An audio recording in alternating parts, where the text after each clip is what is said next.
Ukraine को धोखा देने के बाद अमेरिका ताइवान के साथ भी ऐसा ही कर सकता है, यह आशंका जताई जापान के पूर्व प्रधानमंत्री शिंजो आबे ने। उन्होंने तो इस बारे में सीधा सीधा अमेरिका से सवाल भी पूछ लिया और ताइवान के मुद्दे पर बाइडेन की नीयत पर उंगली उठा दी। जापान के पूर्व पीएम शिंजो आबे ने ऐसा यूं ही नहीं कहा। अमेरिका ने यूक्रेन को जिस तरह से युद्ध में तबाह होने के लिए अकेला छोड़ा, उसके बाद से ही दुनिया भर में उसकी थू-थू हो रही है। अमेरिका ने यूक्रेन से कहा था कि वो रूस के खिलाफ उसके साथ खड़ा है, लेकिन जब सच में ऐसा हुआ और यूक्रेन में जंग शुरू हुई तो बाइडेन ने हाथ खड़े कर दिए। उनका 2 दिन पहले आया बयान इसी का सबूत है। Our forces are not and will not be engaged in the conflict with Russia in Ukraine.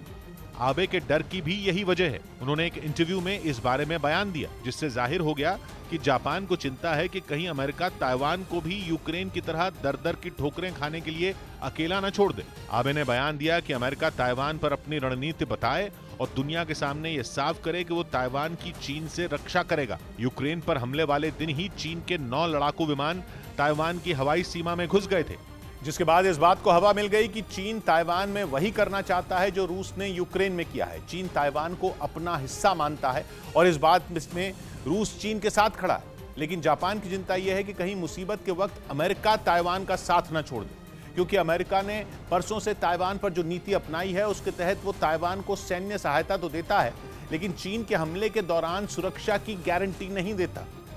और जापान इसीलिए परेशान है क्योंकि उसकी और ताइवान के बीच की दूरी करीब 2100 किलोमीटर ही है। मतलब ताइवान पर आंच आई तो जापान उससे अछूता नहीं रह पाएगा। यही वजह है कि जापान ताइवान की सुरक्षा से खुद को जोड़कर देखता है। पिछले साल आए उसके रक्षा श्वेत पत्र से तो ये बात जाहिर भी हो गई, जिसमें लिखा गया कि चीन का बार बार ताइवान की हवाई सीमा में घुसना चिंता की बात है।